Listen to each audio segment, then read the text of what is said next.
Ay naku, madaming utang yung babaeng yan. 300 ako doon sa puting manok. Wala, parang pinasok kami ng magnanakaw ah. Wala ni alkansya ko. Buntis? Ay naku, Mars, teka lang yung anak ko ha. O bakit kayo patawag? Nasaan ka ma ah? Eh nandito ko kay Laninette. Ano ba yun? Mananakawan tayo, pinasok tayo ng magnanakaw. Ay naku, Junjun, kompleto ba yung mga halaman ko dyan? Pito yun. I-check mo nga. Halaman ma? Ba't halaman pa din ma? Pinasok na tayo ng magnanakaw. Yung alkansya ko nakuha na.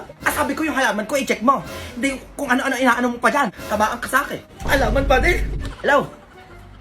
Mars, uwi muna ako ha. Bukas mo i-chismis sa akin yung kay Lydia. Pambayad ko ng Shopee, parang kung babayaran yun. Naku, natalo pa oh. O ano ba yun? Pa, pinasok tayo ng magnanakaw. Pananakawan tayo dito sa bahay. Naku, kamusta yung mga manok ko dyan? Kompleto ba? 10 yun. Tignan mo nga. Oh, wow, sana ako yung manok. Mas anak pa pala yung tingin nyo sa halaman at manok isa sa akin.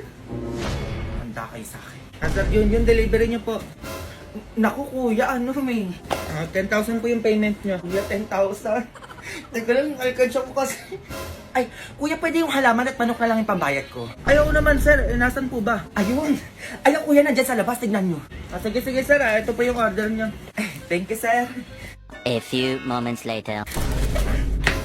Nasaan yung halaman ko sa labas? Ba't wala yung manok ko doon sa labas? Ay, wala sa labas. Ay, baka natangay din ang magnanakaw. Manok ko malawag ko. Saan napunta yun?